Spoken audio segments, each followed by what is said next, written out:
Bonjour et bienvenue dans le podcast de Parents Voyageurs. Je suis Floriane et je suis passionnée de voyages, de rencontres et de découvertes. Dans ce podcast, je donne la parole à des familles de voyageurs. Qu'elles soient expatriées, nomades, tour du mondistes ou simples touristes, nous explorons ensemble les différentes facettes du voyage en famille. Le podcast de Parents Voyageurs est disponible partout. Sur notre blog, bien sûr, parents-voyageurs.fr, sur votre plateforme d'écoute préférée et sur la web radio Allô la planète. Détendez-vous, embarquement immédiat pour un nouvel épisode. Salut les parents voyageurs, j'espère que vous allez bien. Je suis très heureuse de vous retrouver pour un nouvel épisode. Aujourd'hui, j'ai le plaisir d'accueillir au micro de Parents Voyageurs une habituée maintenant, Elodie, qu'on connaît aussi sur Instagram sous le nom de Frosty Van Life. Donc Elodie, souvenez-vous, Émilie l'avait déjà interviewée début 2021, c'était l'épisode numéro 73, et là Elodie nous racontait un petit peu comment d'une vie sédentaire à Brisbane en Australie, menée à 1000 à l'heure, avec des gros projets entrepreneuriaux qui les occupaient vraiment beaucoup, ils sont passés à une vie nomade, simplissime, je dirais, presque dans le dénuement. Ils ont acheté une petite caravane vintage et ils ont commencé à parcourir les routes australiennes. Donc ça, c'était le premier épisode avec Elodie. Et puis un an plus tard, Émilie avait retrouvé Elodie sur les routes de France. Donc ils avaient continué leur vie nomade en Australie, et puis un événement familial les avait amenés en France, où à cause du Covid ils avaient dû rester quelques mois, et donc ils en avaient profité pour sillonner notre beau pays et le présenter en quelque sorte à leurs enfants, Adam et Simon, qui sont nés en Australie. Et cet épisode, c'était donc l'épisode 91. Et donc là, aujourd'hui, moi je retrouve Elodie pour un petit peu la suite de l'aventure. Ils sont toujours nomades en Australie, mais ils ont fait une parenthèse de quelques mois en Afrique. Donc c'était fin 2022, début 2023. Et cette expérience africaine s'est révélée très très riche d'un point de vue émotionnel, culturel, beaucoup d'apprentissage sur eux-mêmes, une immersion dans un village en Tanzanie de plusieurs mois. J'ai suivi ça d'assez près, je dois dire, sur les réseaux sociaux, et j'avais très envie d'entendre Elodie sur ce sujet. Donc, comme nous avons beaucoup trop papoté toutes les deux, l'épisode en fait sera divisé en deux. Donc je vous propose une première partie aujourd'hui et la deuxième partie sera dans 15 jours. Je vous en dis pas plus pour le début de cette aventure africaine. Je vous laisse avec Elodie et je vous souhaite une très belle écoute. Bonjour Elodie, merci beaucoup. Bonjour Floriane. Merci beaucoup d'être là et d'accepter une nouvelle fois de partager ton expérience, votre vie nomade avec nous sur Parents Voyageurs. Je suis vraiment ravie de t'interviewer. Pour une fois, c'est moi, c'est pas Émilie. C'est Émilie qui t'avait interviewé les deux fois précédentes. Donc vraiment un grand merci Elodie. Merci Floriane, merci de ton invitation à revenir un an après. Ouais, c'est ça. pour raconter la suite de l'aventure à quasiment 3 ans de voyage. Ouais, ça fait quasiment 3 ans, et du coup, la dernière fois que tu avais discuté avec Émilie, c'était à peu près il y a 1 an et demi. Vous étiez de retour en France pour quelques mois. Et est-ce que tu peux nous raconter un petit peu, déjà, comment vous allez tous, et puis qu'est-ce qui s'est passé depuis 1 an et demi ? Eh bien, écoute, on va très bien. On est toujours voyageurs. Ce voyage qui devait durer que quelques mois, on va bientôt fêter les 3 ans. Depuis, on a passé 6 mois en France l'année dernière, où on avait acheté un camping-car, et c'est ce que je racontais à Émilie il y a 1 an et demi. On avait acheté un camping-car et on avait profité de ce voyage familial pour faire un tour de France, et c'était très chouette. Et puis on est rentré depuis juin l'année dernière. Okay. Et puis on est rentré en Australie, on a retrouvé la voiture et la caravane, donc en juin de 2022.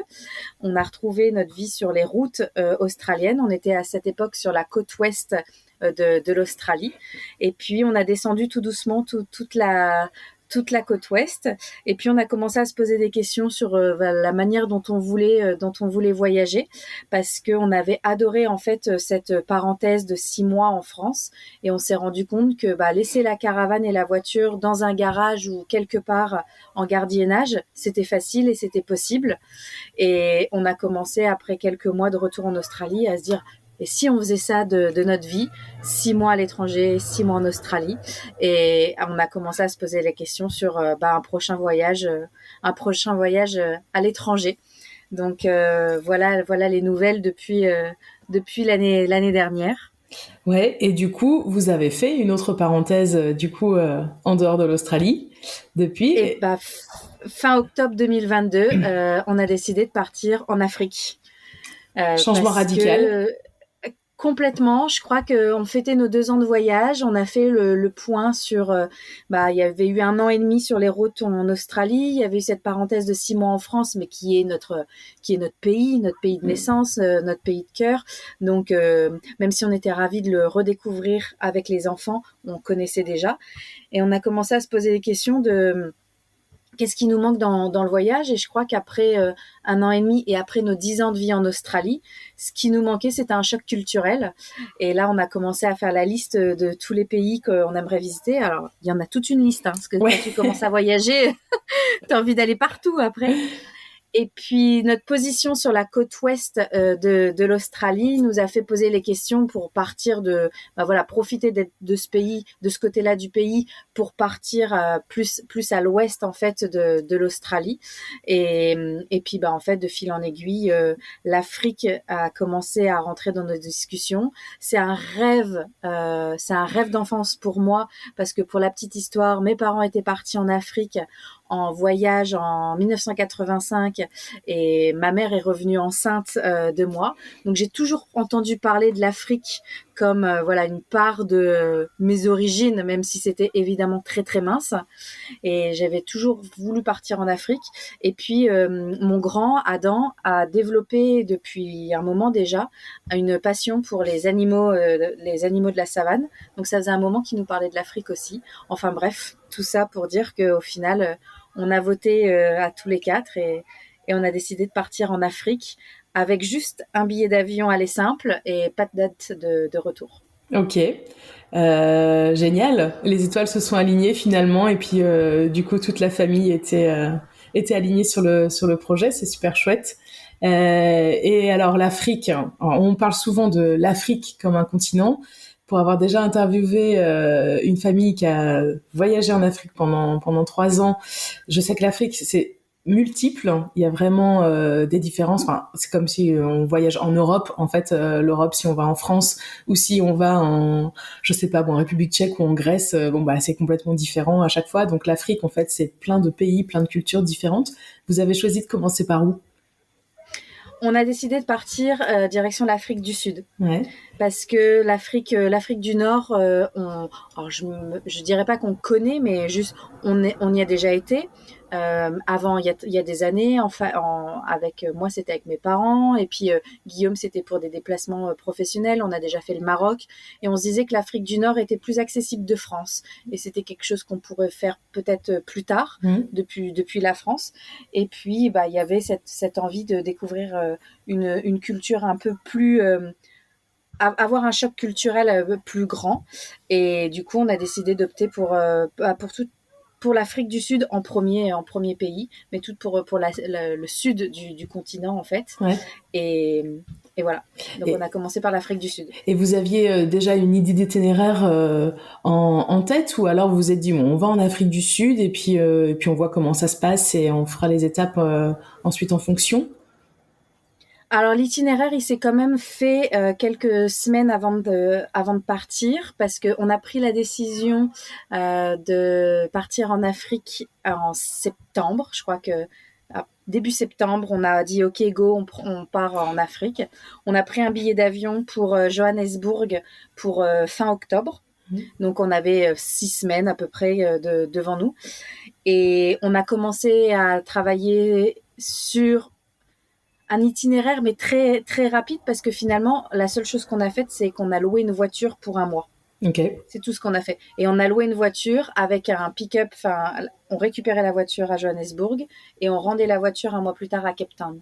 D'accord. Donc voilà, l'idée était posée là. Mais une fois qu'on est arrivé à Johannesburg, on avait des idées d'itinéraire. On savait que de toute façon, on avait 4 semaines pour rejoindre Cape Town, mais on n'avait rien de réservé. On n'avait aucun logement de réservé sur la route. Donc après, on s'est laissé porter au fur et à mesure. Ouais. Et alors, par contre, moi, je connais très mal la géographie africaine de manière générale et d'Afrique du Sud en particulier.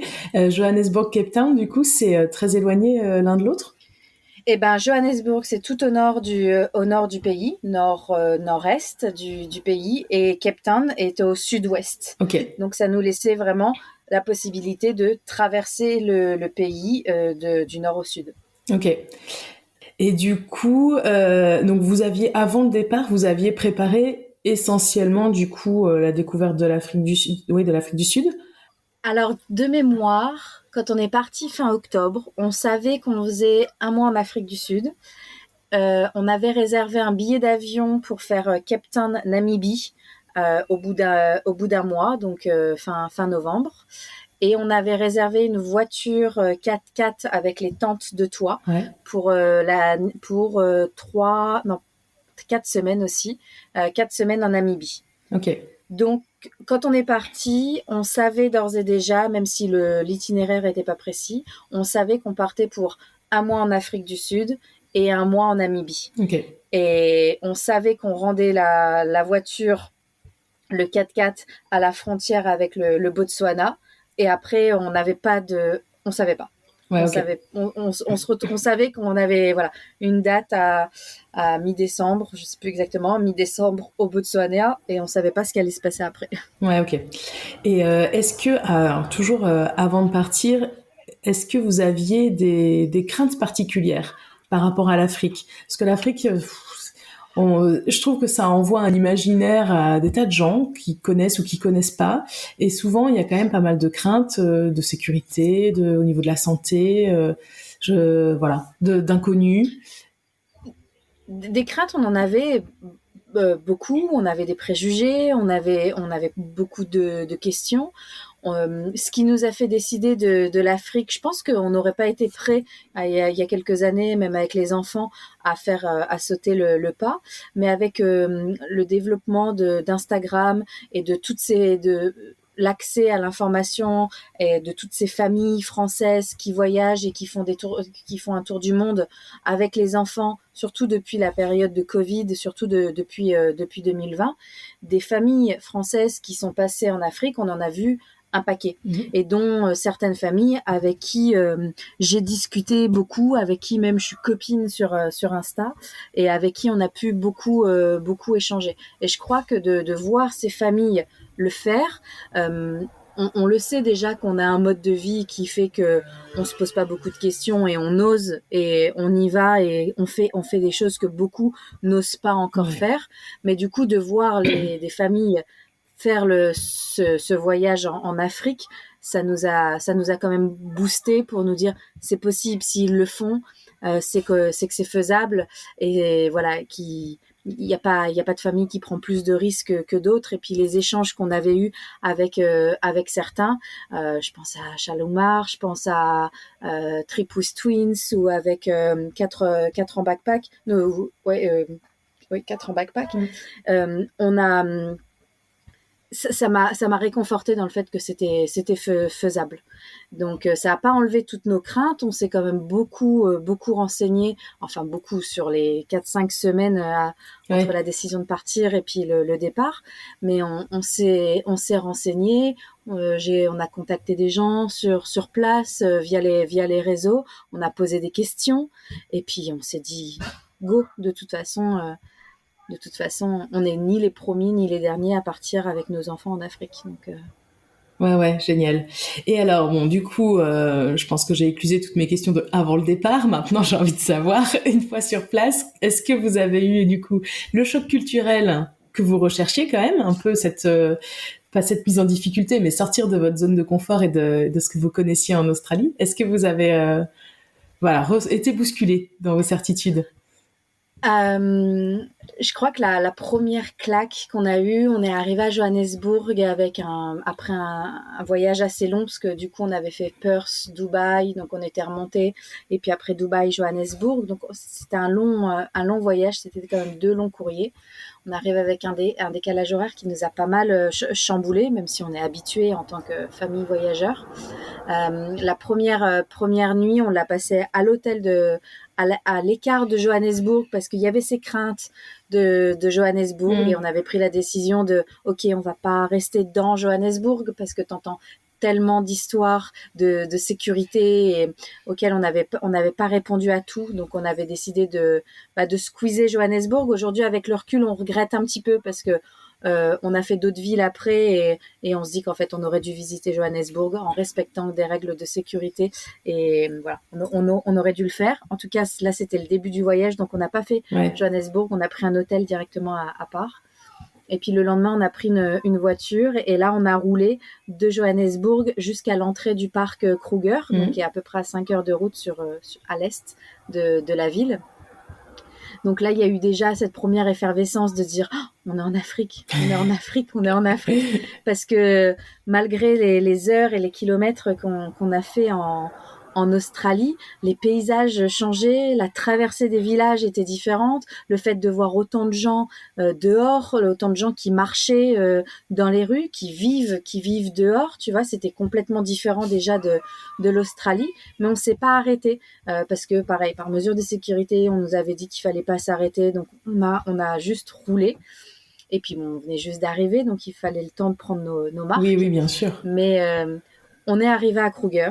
On avait décidé de faire cette première nuit. On fêtait en plus cette semaine-là notre anniversaire d'expatriation en Australie, notre anniversaire de mariage. Enfin bref, donc on avait voulu marquer le coup en se disant on loue une belle maison sur Airbnb dans une réserve privée. Donc c'est aux abords en fait du parc national de Kruger, mais c'est des réserves privées qui ont leurs animaux qui se baladent, et t'as des maisons individuelles. Okay. Donc on s'était dit go, on se fait une jolie maison tous les 4 pour cette première nuit, cette première vraie nuit en dehors de l'hôtel. Ouais.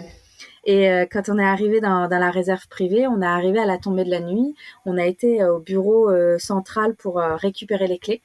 Et là, on n'avait vu aucun animal, on n'avait rien vu encore. Et là, la dame qui nous rend les clés nous dit, par contre, voilà, dans le parc, on est censé avoir que des animaux qui sont inoffensifs, des girafes, des zèbres, des choses comme ça. Mais pour une raison qu'on ignore encore, depuis quelques jours, il y a un lion qui se balade dans la réserve privée. Donc, on vous demande de ne pas sortir de la maison à la tombée de la nuit, de ne pas prendre, à la tombée de la nuit, d'être enfermé dans la maison, de ne pas être sur les terrasses, sur les balcons, d'être dans la maison. Bienvenue en Afrique. Moi, j'étais pas là dans le bureau. C'est Guillaume qui a cette expérience et qui a pas le réflexe de poser toutes les questions que tu dois poser à ce moment-là, tu vois, et qui rentre dans la voiture et qui me dit bah voilà, donc notre maison c'est celle-là, ça c'est les clés. Bon, par contre, j'ai un truc à te dire, et là il me rapporte ce que la dame du bureau vient de lui dire. On s'est regardés tous les 4 avec les enfants. J'ai un lion, mais un lion, un vrai lion. Oui, apparemment il y a un lion qui a dû forcer des barrières du parc national de Kruger et qui est arrivé dans la réserve depuis quelques jours. Il est là, ils n'arrivent pas à l'attraper, et donc bref, il faut pas sortir de la nuit. Ok, donc on arrive dans notre maison qu'on avait pris pour juste une nuit. C'est une belle maison pour vraiment marquer le coup, pour célébrer ce voyage. Et puis à la tombée de la nuit, et là, boum, coupure d'électricité. Parce que c'est quelque chose qui arrive, qui est très très courant en Afrique du Sud. Ils n'ont pas assez d'électricité pour tout le monde, donc ils ont régulièrement des coupures électriques. Alors là, on le savait pas encore, mais après on a su qu'il y avait une application qu'on pouvait avoir sur nos téléphones qui nous prévenait, suivant où on se trouvait, des heures de coupure électrique et tout. Mais là, c'était un peu, voilà, c'était cette première nuit en Afrique du Sud, donc coupure électrique. Donc cette grande maison avec un étage, avec 3 chambres, qui nous d'un seul coup tombe dans le noir. Donc on est avec nos lampes torches de téléphone à essayer de trouver des bougies ou des lampes sur batterie ou quelque chose, en disant attends, s'ils sont habitués à rien, Ah oui, il y avait rien. On n'a rien trouvé. Pas de réseau, pas de wifi, pas d'électricité, pas de wifi. Impossibilité d'appeler le bureau ou quoi que ce soit. Il faisait nuit, elle nous avait dit de pas sortir, donc il y avait pas moyen qu'on remonte dans la voiture pour aller rouler jusqu'à l'office, jusqu'au bureau pour. Donc on s'est retrouvés voilà dans cette maison sans électricité à se dire écoute, on verra bien combien de temps ça dure. C'est notre première soirée. Donc on s'est retrouvés tous les 4 agglutinés dans cette maison dans le noir, avec nos lumières torches de téléphone, à essayer de faire à manger et puis à manger ce qu'on pouvait avec la lumière du téléphone. Donc c'était quand même déjà une aventure, tu vois. On en rigolait sans trop en rigoler parce que en même temps, on avait quand même notre côté. On a payé cette maison, c'est notre première soirée en Afrique. On avait envie de marquer le coup. Il fait tout noir, on voit rien et on peut même pas profiter de la maison. Puis bon, on essaye de relativiser, de trouver le positif dans tout ça, de se dire allez, on est en Afrique, c'est cool. Les enfants en rigolaient. Et mais donc, l'air de rien là, aussi, je pense, t'as la fatigue du voyage aussi, non, qui était pas encore assimilée, ce qui fait que t'es un peu moins enthousiaste pour ce genre d'aventure dès le début, quand en plus t'es fatigué, t'as fait un très long voyage, t'espérais un peu autre chose quand même. Donc, on espérait avoir vu des animaux sur la route en arrivant, on n'en avait pas vu, on est arrivé à la tombée de la nuit, il y avait plus rien. Enfin, il y a tout ça qui se mélange, mais on a quand même le côté positif qui dit allez, c'est pas grave, on en rigole. Sauf que bon, on avait les lumières de téléphone, les batteries de téléphone qui commencent à descendre, pas moyen de charger Bien sûr. Pas moyen de charger les téléphones, enfin la totale. Et donc on se retrouve tous les 4 en train de manger sur cette petite table basse et tout. Et d'un seul coup, on entend un rugissement. Et là, on se regarde. Et là, silence. Et un deuxième rugissement. Et là, je me dis, c'est pas possible. Et Guillaume me dit, tu voulais de l'aventure. Alors là, la totale. Et en fait, on entend, alors, on met du temps à réaliser parce que on n'a jamais entendu de lion. Ouais. Comme on n'a jamais entendu d'autres animaux de la savane ou quoi que ce soit. Et du coup, en fait, on entend le lion rugir. On est incapable de dire si le lion est derrière la baie vitrée ou s'il est à 20 mètres de la maison. On ne connaît pas la puissance du rugissement d'un lion. En tout cas, on entend un lion rugir, quoi. Et donc là, il y a eu un blanc pendant le dîner. Plus personne ne mangeait. T'es un peu partagé entre le côté excitation de profiter de ce que t'es venu chercher. Tu vois, t'es venu chercher de l'adrénaline, du choc culturel, t'es en plein dedans, mais il y a quand même la frayeur de se dire on est dans une maison qu'on connaît pas. Est-ce que toutes les baies vitrées sont fermées? Est-ce qu'un lion ça ouvre des portes? Est-ce qu'un lion ça casse une baie vitrée? En disant il y a un lion quelque part autour de la maison. Et ça a duré. J'ai l'impression que ça a duré toute la soirée. Je pense que ça a duré peut-être une demi-heure ou 3/4 d'heure. J'avais fait une vidéo que j'avais postée le lendemain en story où on est monté sur la terrasse du premier étage et on est là avec la lampe torche à essayer de voir quelque chose où évidemment tu vois rien et d'un seul coup dans la vidéo t'entends un rugissement et là t'as ma tête blanche. Il y a un lion et là Guillaume qui me pose la question, ça saute à combien de mètres un lion, parce qu'on était assez haut sur la terrasse, tu vois, ça saute à combien de mètres? J'en sais rien. Du coup, on s'est enfermé dans la maison et on a profité de ce moment en famille à se dire que on était en Afrique, on était dans une réserve privée au pied de Kruger et que on avait un lion qui devait être, aucune idée s'il était à 2 mètres ou 20 mètres de la maison, mais on avait un lion autour. Et on était dans une maison qui n'avait pas d'électricité. Les enfants nous ont bien fait comprendre que notre histoire de 3 chambres, parce que chacun sa chambre pour profiter de cette première nuit, que nini, hein, qu'on allait tous dormir ensemble, collés serrés. Et donc voilà, ça c'était notre première soirée notre première vraie soirée d'arrivée en Afrique du Sud. Et voilà, on voulait du choc culturel, on voulait découvrir autre chose. On était en plein dedans. Ah ouais, là vous avez carrément plongé dans l'aventure, les deux pieds quoi, les deux pieds en même temps. Incroyable. C'est toujours plus rigolo de le raconter 8 mois, 9 mois plus tard, tu vois. C'est ça. Ou même le lendemain, parce que dès le lendemain, on l'a raconté sur Insta et on a envoyé des vidéos, on a fait plein de photos vidéos ce soir-là, on a envoyé tout ça à nos familles. Donc, mais sur le moment, c'était quand même un gros waouh. Et du coup, le lendemain, vous avez vu des animaux? Vous l'avez vu ce lion ou pas? Alors ce lion, on l'a jamais vu. Dès le lendemain, dès qu'on est sorti dans la réserve privée pour se rejoindre le parc national de Kruger, on a vu plein d'animaux. On a vu des girafes, on a vu des zèbres, et on a fait des premières photos, vidéos absolument incroyables. Et on pleure tous les 4. Ah ouais. Et je pense que surtout Guillaume et moi, à chaque girafe qu'on voit dans la réserve privée, on pleure.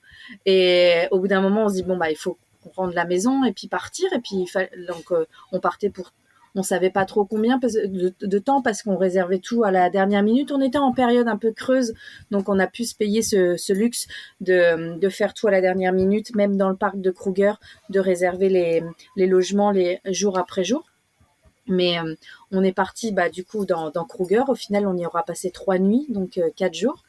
Et là, dans Kruger, c'est absolument incroyable comme expérience, parce que c'est un parc national, mais qui est aménagé. Donc, t'as ce côté où t'as une route, tu vois, t'es pas perdu au milieu de nulle part.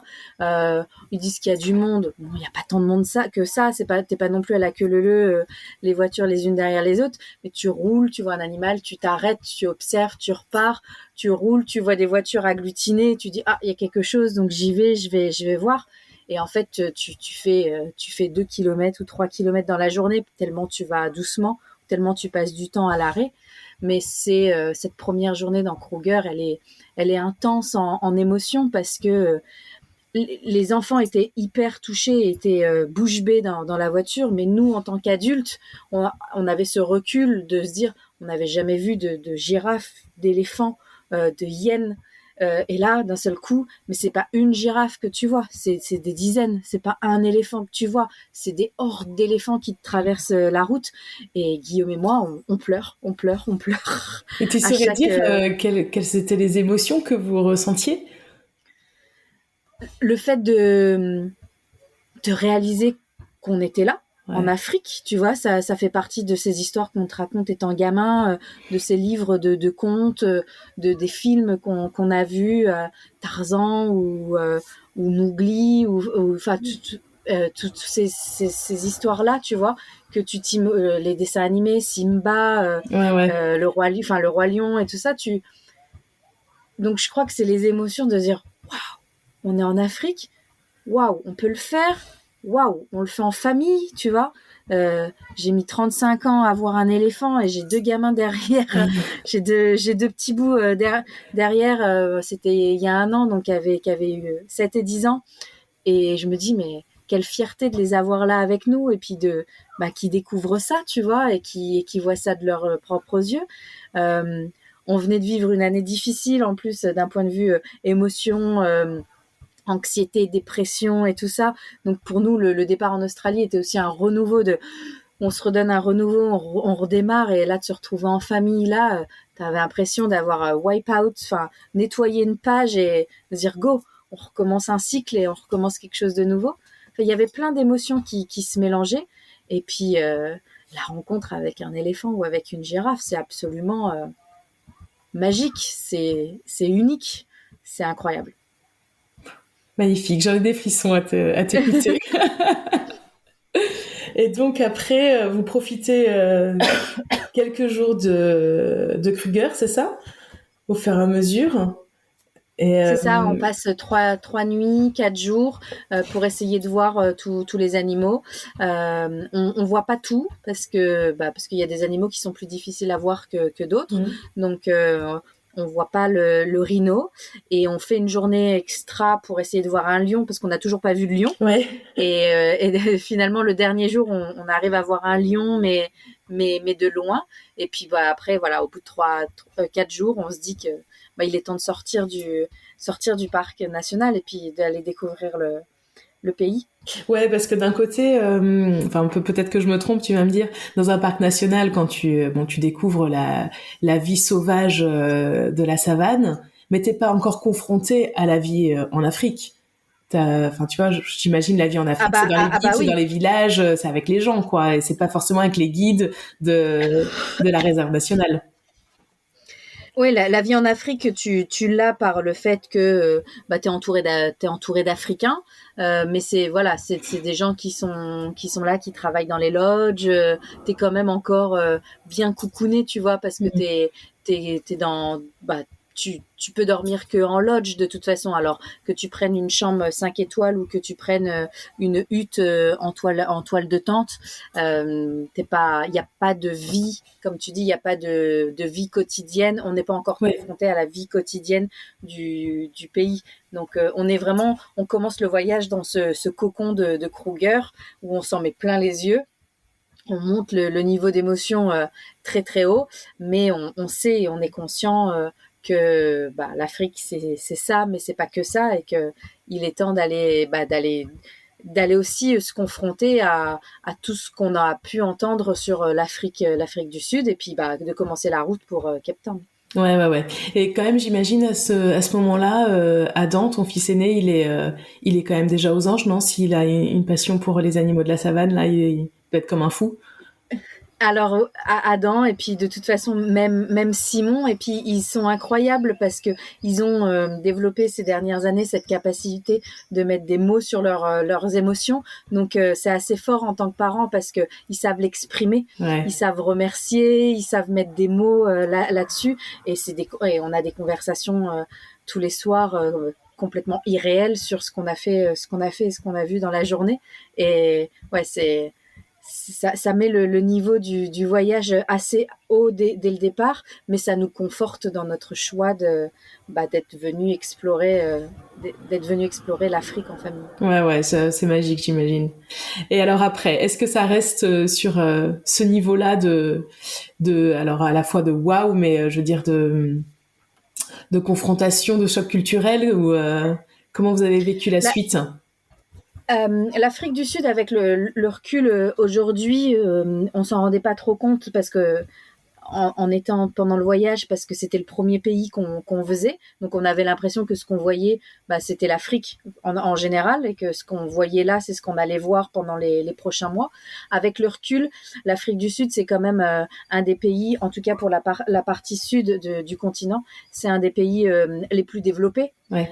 C'est un pays qui, alors pas dans le cœur des villages évidemment, mais dès que tu rentres dans une ville, t'as quand même un esprit soit européen, soit américain, soit australien, tu vois, par la colonisation des dernières années. Donc évidemment, évidemment je cherche mes mots, mais et évidemment, il y a un choc culturel, et évidemment, c'est différent de ce qu'on connaît et de ce qu'on a pu voir dans nos différents voyages, mais sans s'en rendre compte, on a quand même des similitudes qui fait qu'on a des repères. On a des repères dans les magasins, quand tu arrives en ville, le côté aller au supermarché, faire tes courses. On est un petit peu moins dépaysé parce que tu retrouves des ressemblances avec l'Europe, ou pour nous avec l'Australie. Même si, évidemment, entre chaque ville, t'es plongé dans un choc culturel parce que tu traverses des villages, tu traverses des réserves avec, on a fait plein de choses, mais on a visité des réserves avec des animaux blessés. Donc tu vas aller voir des lions ou des panthères, ou de plus proches, parce que c'est des animaux qui ont été récupérés, qui sont blessés. Quand ils peuvent, ils ont aucun contact avec le public et ils sont remis en liberté. Mais après, t'en as certains qui peuvent pas être mis en liberté, donc qui sont là, et tu peux les approcher de plus près. Donc il y a quand même ça qui fait partie de notre quotidien. Mais finalement, l'Afrique du Sud, l'Afrique du Sud a été une bonne entrée en matière pour notre voyage en Afrique. Ça a été vraiment un bon premier contact. Voilà, on arrive en ville, on peut aller au restaurant et bien manger. Qu'est-ce qu'on a bien mangé en Afrique du Sud? Qu'est-ce qu'on a bien mangé? Parce que ils ont, ils ont une colonisation quand même qui est encore très très présente. Ouais, ok. Et est-ce que vous avez ressenti à certains moments quand même des restes de l'apartheid, cette ségrégation, cette distinction entre les blancs et les noirs en Afrique du Sud, ou vous, en tant que voyageur, vous l'avez pas vécu? Alors, on l'a pas vécu sur la première partie du voyage de l'Afrique du Sud. On a décidé de traverser l'Afrique du Sud par les terres, par la campagne, donc par le centre, de pas passer par Durban, parce que pareil, Durban faisait partie des villes à éviter ou de toutes ces histoires qu'on avait entendues. Donc on n'est pas passé par la côte, on est passé par le centre. Et du coup, la ségrégation, on l'a pas ressenti les premières semaines, parce que on traverse une Afrique noire avec des villages qui sont des villages purement africains, d'Afrique noire. On est passé par le Lesotho pendant quelques jours. Au Lesotho, on a pu avoir nos premières expériences d'orphelinat et de centre pour enfants, parce qu'on a passé plusieurs jours dans un centre, en fait, dans un centre de formation de football, donc qui a été créé là il y a une quinzaine d'années par des Sud-Africains américains, et qui en fait s'occupent de tous les enfants du village et des alentours, et pour leur offrir un accès à la scolarité et puis essayer de leur offrir un meilleur avenir, ils passent par le foot. On vient d'une famille de footballeurs, nous. Guillaume est un ancien joueur de football en France. Les enfants sont fans de foot, et donc du coup voilà, pour nous ça a été une super expérience aussi, d'avoir ce premier vrai contact de proximité avec des enfants du village par le biais du sport. Ça a été une parenthèse incroyable pour nous tous. Et voilà, et le voyage continue tout doucement sur la route jusqu'à Cape Town, et on s'est jamais senti en insécurité. On a réservé nos logements au fur et à mesure des jours sur Airbnb ou sur Booking.com.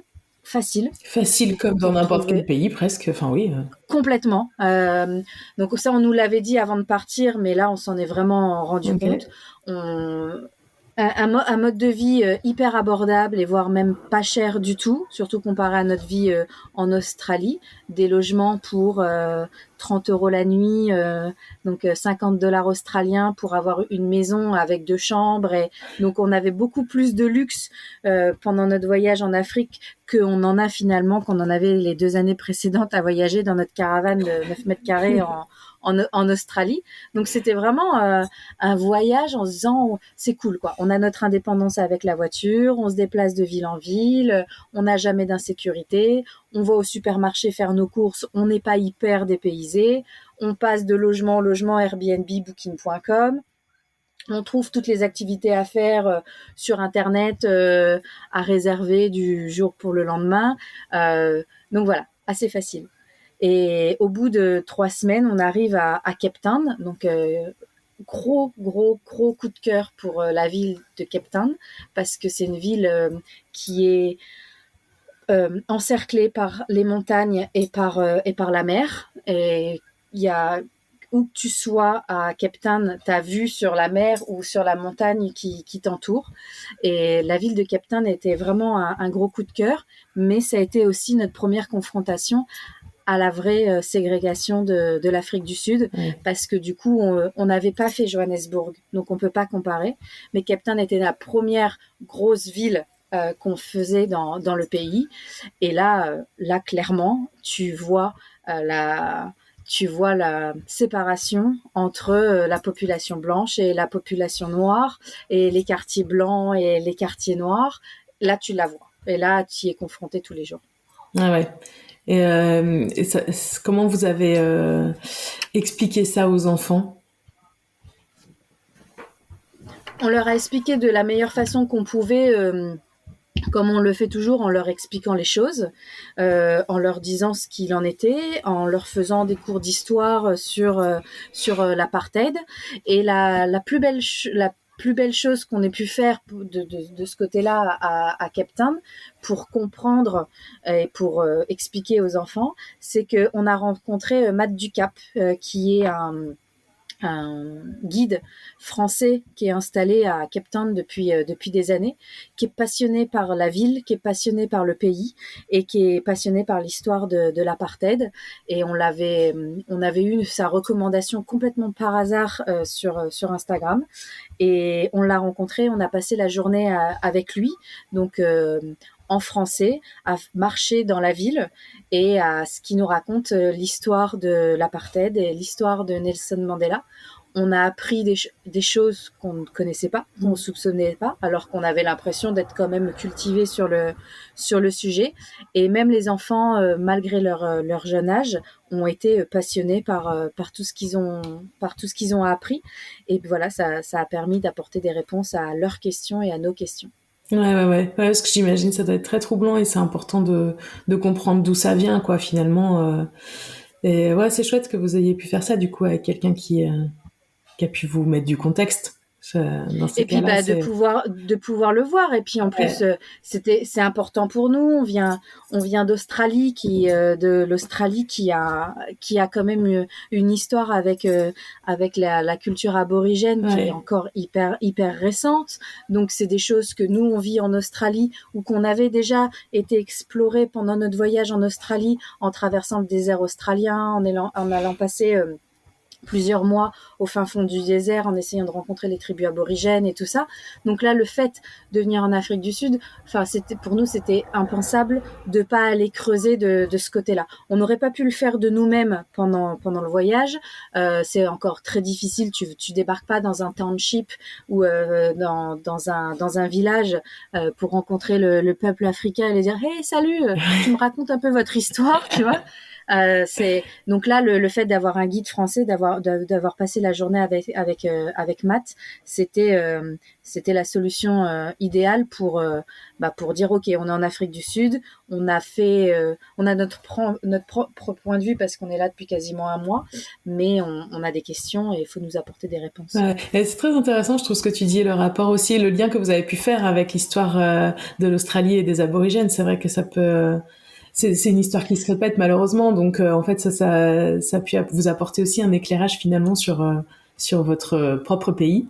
Et puis malheureusement, quand tu ouvres les yeux là-dessus et que tu réalises que nous, en tant que Français de France, on a eu un cours apartheid dans nos cours d'histoire, que ce soit au collège ou au lycée, je me souviens pas très bien, mais en tout cas, on avait une connaissance de l'apartheid et de l'histoire avec les dates et de Nelson Mandela et de l'Afrique du Sud. On n'a pas du tout l'histoire de l'Australie, on l'apprend pas du tout en cours d'histoire en France, et parce que c'est une histoire, c'est un autre sujet, mais c'est une histoire hyper récente aussi. C'est une histoire qui les aborigènes ont retrouvé leurs droits il y a tout juste une cinquantaine d'années dans le pays, 50 ans. Enfin c'est tout aussi c'est tout aussi récent en fait finalement que l'apartheid, et il s'est passé des choses en Australie, et puis là tu te rends compte que oui, il s'est passé des choses en Afrique du Sud, et puis ça permet de reconsidérer pas mal de choses d'un point de vue historique. Ça permet de replacer notre position en tant que Français, Européens, colonisateurs, et puis voilà, ça permet de faire des cours d'histoire sur place, enfin vraiment pour les enfants.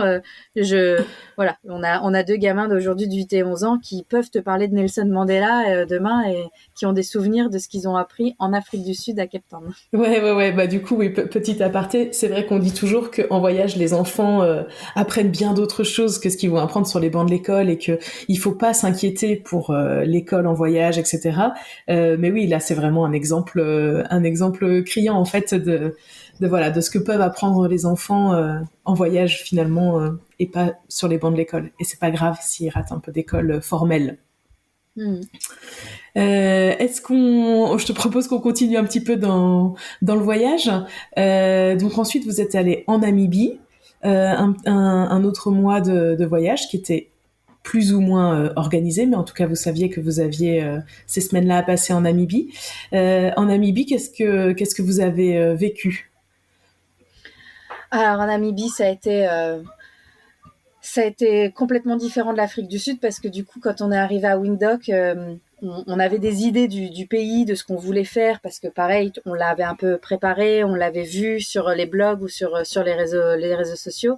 On a récupéré notre voiture 4x4 avec les tentes de toit à Windhoek, avec une volonté de partir dans le sud du pays pour toute la partie désertique, retrouver la côte par l'ouest et puis après remonter tout au long de la côte jusqu'au nord du pays. Et puis on s'est senti vraiment en mode on est dans notre zone de confort parce que on vit en caravane depuis 2 ans. À ce moment-là, on vivait en caravane depuis 2 ans autour de l'Australie. Donc là, se retrouver en 4x4 tente de toit, on connaît. Faire à manger au cul de la voiture, on connaît. Donc la partie Afrique du Sud était un peu en mode ouais, on avait une voiture et on avait des hôtels et des belles maisons pour 30 euros.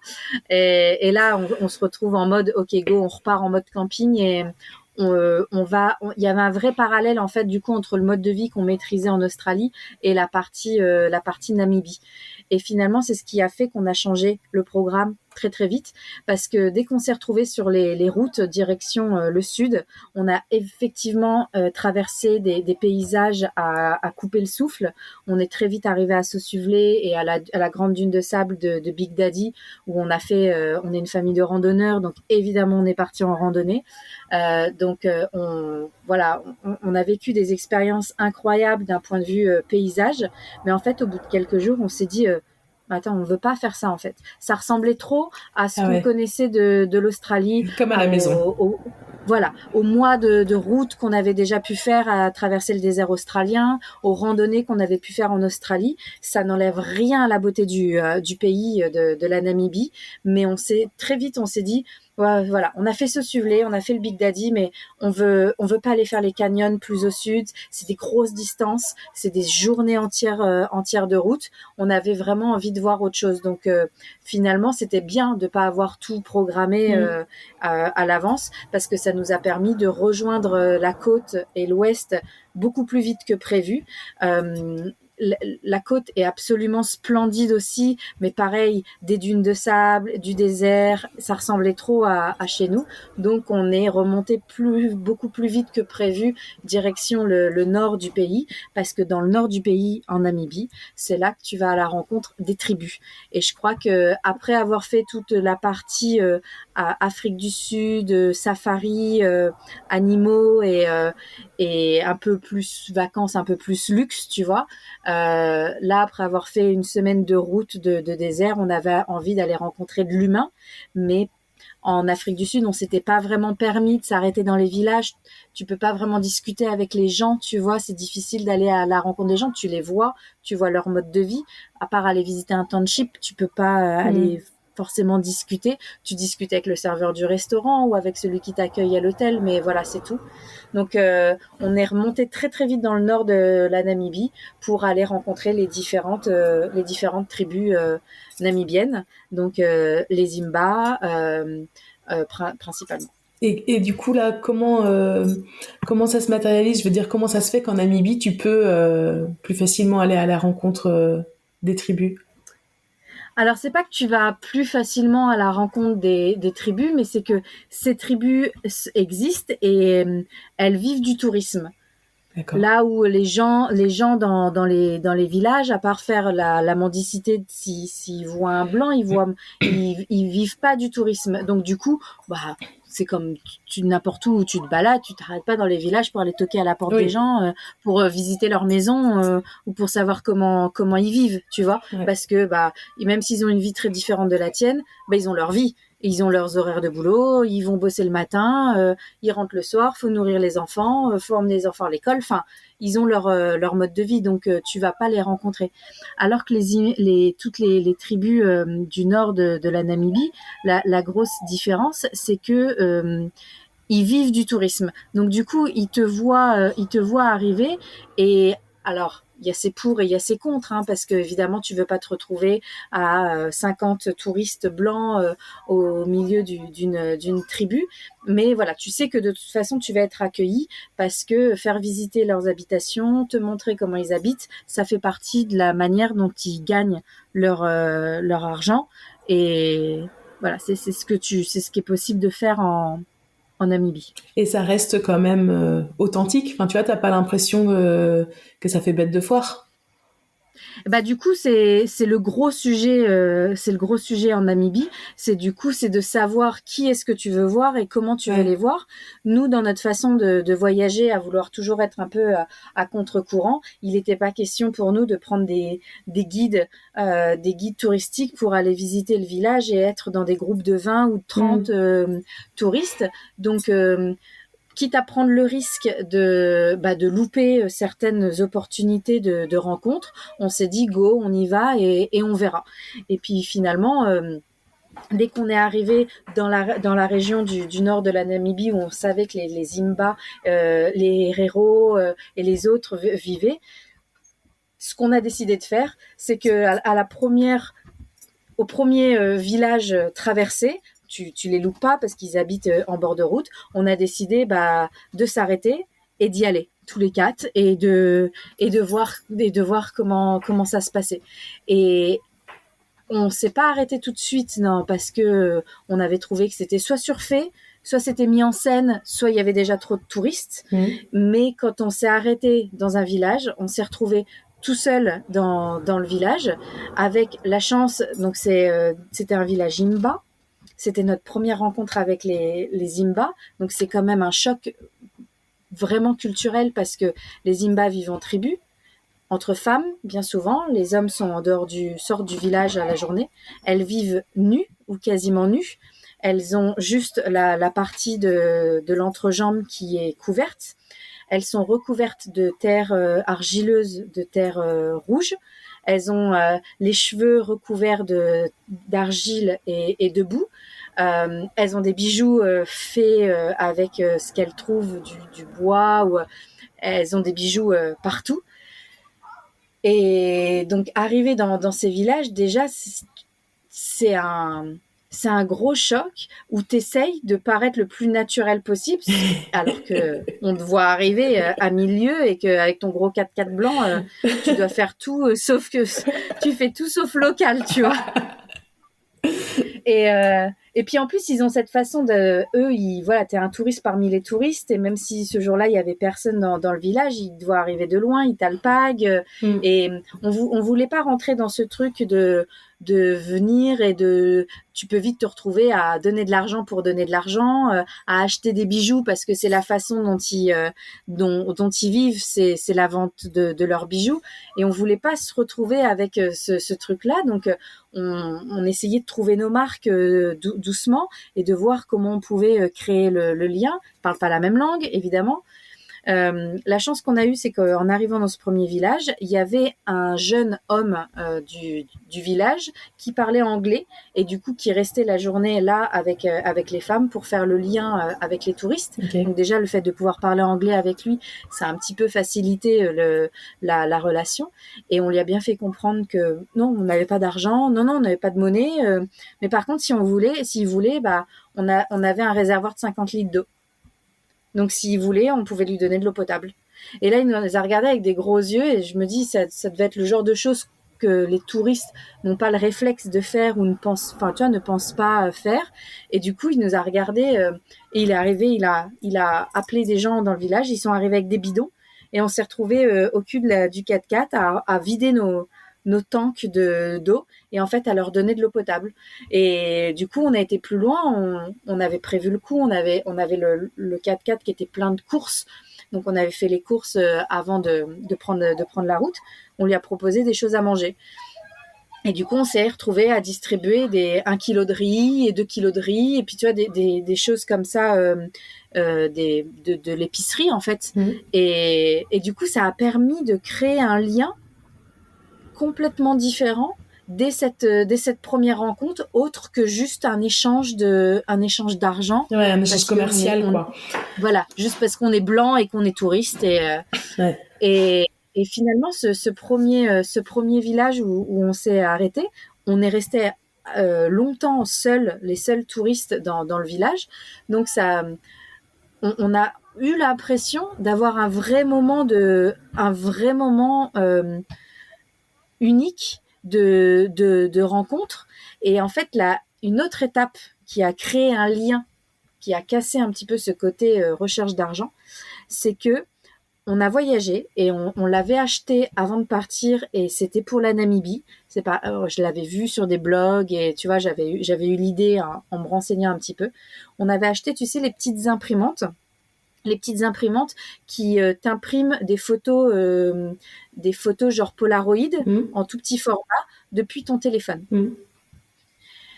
Et du coup, moi, je me balade avec un gros appareil photo, j'adore la photo et tout, mais alors c'est hyper délicat de prendre des gens en photo sans leur demander la permission, et c'est toujours un peu bizarre, tu vois, de prendre des gens en photo en sachant que ça se trouve, tu vas les poster sur Instagram ou sans leur demander la permission. Enfin, très très mal à l'aise avec ce genre de choses. Donc, on a commencé à leur demander s'ils voulaient qu'on les prenne en photo et qu'on leur donne les photos. Évidemment, ils voyaient pas du tout de quoi on parlait. Donc, on leur a montré. On a pris une photo du guide avec qui on discutait en anglais. On a pris une photo avec notre téléphone et on a imprimé la photo en direct sur notre petite imprimante Polaroid. Et il y a le petit Pola qui est sorti et on lui a donné la photo. Et là, d'un seul coup, il y a eu un attroupement autour de nous parce qu'elles ont compris. Je dis elles parce que c'était majoritairement des femmes. Elles ont compris ce qu'on était en train de faire. Elles ont compris que on pouvait prendre une photo et qu'elles pouvaient avoir leur photo en mode papier et que pour la plupart, elles ont essayé de nous expliquer, c'est qu'elles ne se voient pas. Elles n'ont jamais eu de photo d'elles. Elles se voient même pas dans un miroir parce que leur maison, ils vivent dans des huttes de paille et sans électricité, sans eau courante. Enfin, tu vois, on est vraiment dans un minimum de vie. Et donc, du coup, ce truc de la photo qui, pour nous, fait partie de notre quotidien, pour elles, c'est quelque chose qui n'existe pas. Et du coup, elles se sont mises à faire la queue, à faire la queue devant moi pour que je les prenne en photo et que je leur donne la photo. Et il y a eu un moment complètement suspendu où elles se retrouvaient toutes avec leurs photos et à se regarder et à réaliser que c'était elles. Et donc, d'un seul coup, elles ont appelé les enfants. Elles ont appelé leurs enfants et elles ont demandé de reposer et de poser avec leurs enfants ou de prendre des photos de leurs enfants et de repartir. Elles sont toutes reparties avec 2-3 photos Polaroid. Et il n'y a eu aucun échange commercial dans ce premier village parce que ça a complètement cassé le truc. On leur a pas donné d'argent, on leur a pas, mais il y a eu cet échange. Et pour moi, c'est un souvenir absolument incroyable parce que j'ai vraiment eu l'impression, alors après je me mets peut-être le doigt dans l'œil et puis il y aura toujours des gens pour dire que on fait partie, oui, on est des touristes de toute façon, on n'a rien de local, mais c'était notre façon à nous de créer un lien avec ces tribus-là et d'essayer de créer quelque chose et de se créer un souvenir, nous, mémorable, en se disant, putain, la vache, on vient de passer 1 heure dans un village Imba, quoi. Quand on est remonté dans la voiture et qu'on a fini par partir, il y a eu un moment de silence dans la voiture. Même les enfants ont compris avec leur intensité à eux, leurs émotions à eux, ils ont compris ce qui venait de se passer parce que plus tard, ils avaient 1 milliard de questions à nous poser. Pourquoi les dames, elles sont toutes nues? Pourquoi elles ont de la terre sur elles? Pourquoi elles ont de la boue dans les cheveux? Pourquoi?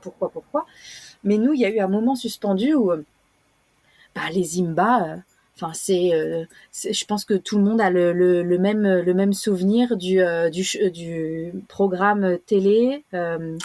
Avec Muriel Robin, Rendez-vous un terrain inconnu. Avec Muriel Robin. Ouais. Et c'est quelque chose qu'on a tous vu il y a des années de ça. Et là, d'un seul coup, tu dis, waouh, j'y étais, quoi. Ouais. Je les ai rencontrées, elles sont vraies, elles sont là. Et puis là, on le savait pas encore, mais c'était le premier village, le nord de la Namibie. On y a passé 8-10 jours. On a conduit jusqu'à Oppo, qui est l'endroit central où les 4 tribus locales se retrouvent. Et on a conduit jusqu'à Oppo. Et puis après, on est redescendu direction Etosha. Et on a passé 8-10 jours, en fait, à faire que ça, à passer de tribu en tribu, à juste se poser à Oppo, en ville, en ville, ça n'a rien à voir avec nos villes à nous, mais à se poser en ville, à aller faire nos courses au supermarché et être là dans le supermarché, à regarder autour de toi et à dire waouh, mais là j'ai des Zimba qui sont là dans le supermarché avec leur panier, tu vois, leur panier en train de faire les courses. Et puis je parle des Zimba, mais il y a 4 tribus dont les Herero qui se baladent avec des grands chapeaux et des grandes robes hyper colorées. Enfin, t'as plusieurs tribus comme ça et c'est 8-10 jours complètement suspendus. On n'a fait aucun tour guidé. On a fait que des rencontres spontanées comme ça en bord de route. On a distribué des litres et des litres d'eau. On n'est certainement pas les seuls à faire ça, mais on a distribué des litres d'eau. On a distribué des kilos de riz et des photos. Et des photos, et des photos. Et on a fini par acheter des bracelets. Hein. Des bracelets, c'est mon souvenir africain. On en a acheté partout. Mais on a distribué beaucoup de photos. Et du coup, on a des photos absolument magnifiques de toutes ces femmes-là et de toutes ces rencontres-là. Et dont une nuit où on est arrivé dans un village et il y avait une guide locale qui était là. Et en fait, on est arrivé un peu avant une heure avant le tomber de la nuit. Et puis, on a discuté avec elle. Elle était censée fermer les tours pour le village. Elle est pas Imba, mais elle est descendante d'Imba. Et en fait, aujourd'hui, elle est namibienne, mais avec, comment dire, avec une éducation, tu vois, scolaire. Donc, elle parle anglais et donc, elle s'occupe de ce village Imba-là. Et en fait, en discutant avec elle, juste parce qu'on avait des questions de curiosité sur le mode de vie, sur tout ça, parce qu'on avait rencontré pas mal de villages, on n'avait pas pu vraiment discuter avec eux. Elle a fini par nous dire, allez, venez, on va faire un tour dans le village et normalement, il n'y a plus personne, mais on va faire un tour dans le village. Et puis en fait, on a passé la soirée dans le village à rencontrer toutes ces femmes avec cette guide locale qui pouvait du coup nous traduire, donc qui permettait d'avoir un vrai échange et d'avoir une vraie connaissance des traditions, de pourquoi ces tribus elles vivent encore comme ça aujourd'hui, de quoi elles vivent, tu vois, comment elles subviennent à leurs besoins. Et en fait, la nuit est tombée très très vite et on a dit à la guide, on peut pas repartir, on sait pas où dormir et tout ça. Elle nous a dit, vous êtes en autonomie, oui, on a tout ce qu'il faut dans les tentes de toit, la voiture, on est en autonomie. Et donc elle nous a dit, vous savez quoi, je le fais de temps en temps, un peu de manière exceptionnelle, garez-vous là et vous dormez là. Et du coup, on s'est retrouvés à ouvrir les tentes, pas dans le village en lui-même, mais juste à côté du village. On s'est retrouvés à dormir là. Et puis, du coup, on a tous les enfants du village qui sont arrivés le soir autour de nous pour voir qui on était et ce qu'on faisait. Nos enfants se sont mis à leur montrer comment jouer à la balle, tu sais, à la balle à la main, où tu fais rebondir la balle avec la main sur le sol et en fait, tu te passes la balle comme ça. Donc, nos enfants ont commencé à jouer, puis les autres enfants ont compris. Donc, on a eu un attroupement d'enfants qui se sont mis à jouer. Tous ensemble à la balle pendant que nous on était là en train de préparer le dîner à l'arrière de la voiture et il y a certaines femmes qui sont arrivées pour venir chercher leurs enfants et qui ont donc on parle toujours des Zimba à moitié nus avec leur grande chevelure remplie de boue et là il y a une des mères qui qui demande si elle peut jouer.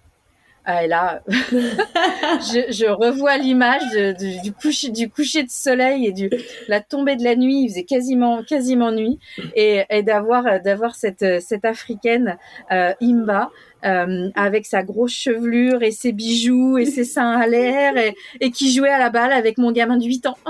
Non, qui avait pas 8 ans, qui avait 7 ans, enfin bref, et qui jouait à la balle. Et là, tu dis waouh, mais c'est pour ça qu'on voyage et c'est pour ça qu'on est venu et c'est pour ça qu'on voulait faire la Namibie. Et la Namibie, du coup, a été un choc culturel par ces rencontres de tribus, des souvenirs incroyables. On était à début décembre, c'était mon anniversaire. J'ai une vidéo où dans ce village-là, l'après-midi même, je leur dis que c'est mon anniversaire et qu'elles me font une danse de la joie autour de moi pour mon anniversaire où Guillaume me filme. Et du coup, j'ai une vidéo où je suis en train de danser pour mon anniversaire au milieu d'une tribu Imba, tu vois. Et là, voilà. Là, je crois que après le safari de Kruger, notre histoire de lion, et là, un mois plus tard, l'anniversaire dans un village Imba, là, tu te dis, waouh, on sait pourquoi on est venu en Afrique. Ouais, extraordinaire. Extraordinaire. J'ai 2 petites questions rapides, un petit peu plus pratico-pratiques quand même pour la vie de tous les jours. Du coup, tu as dit ce soir-là, vous aviez dormi juste à côté du village. Les autres, mais que c'était exceptionnel, ce que la guide locale là vous a dit. Elle l'avait déjà fait avec d'autres voyageurs, mais c'était pas quelque chose de du coup, courant, les autres jours, où est-ce que vous vous installiez? Loin des villages? Non, en Namibie, en fait, il y avait une application qui existe, iOverlander, ça s'appelle. Et en fait, c'est une application qui recense tous les camps où tu peux D'accord. où tu peux camper en Namibie, avec les camps payants type camping. Donc, tu te retrouves à voyager toute la journée au milieu de rien, et puis le soir à faire un camping, et puis à te retrouver entre voyageurs avec la piscine au milieu du camping, complètement décalé par rapport à l'expérience.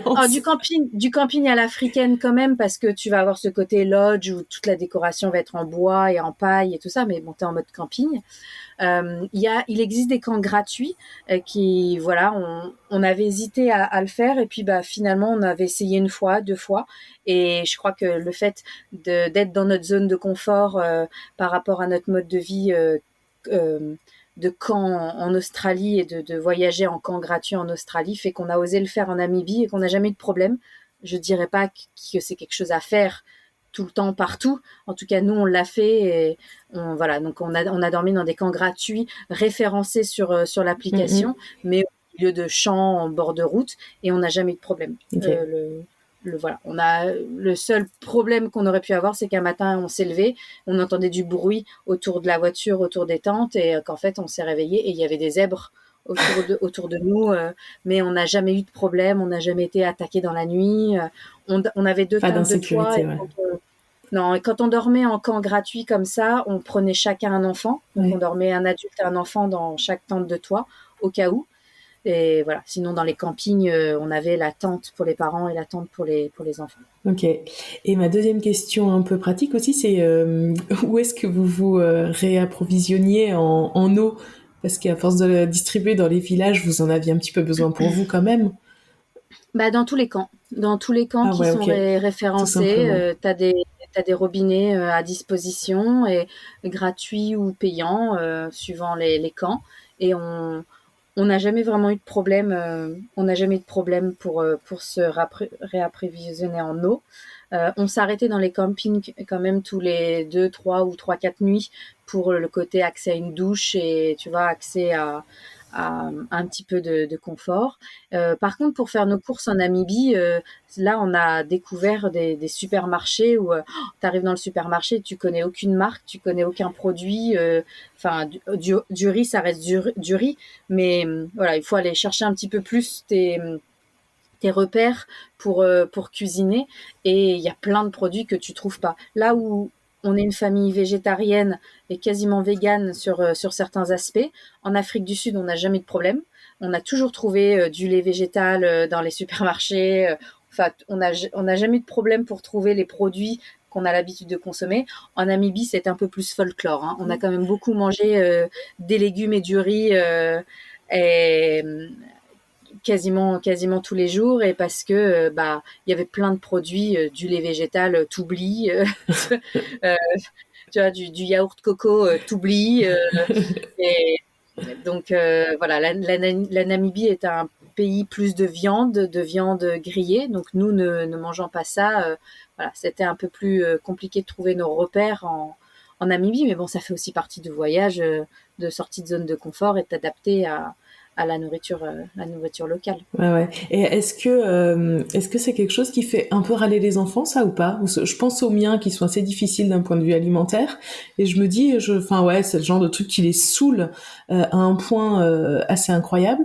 Donc, est-ce que toi, vos enfants, il y avait des choses comme ça un peu qui les saoulaient, parce qu'au bout d'un moment, c'est très bien l'immersion comme ça dans un village africain, mais La chance qu'on a avec nos enfants, c'est que ils commencent à être sacrément habitués à ce mode de vie un peu globe-trotter et à s'adapter. Donc non, c'est pas le genre de choses qui. Alors oui, le petit qui est très épicurien et qui aime bien qui aime bien ses petits repas et ses petites choses et tout ça, au bout d'un moment le riz carotte c'est bon quoi, on va faire autre chose, mais non sinon il s'adapte, on a de la chance pour ça, il s'adapte très facilement. Et ils ont vécu aussi intensément que vous du coup les rencontres avec les tribus?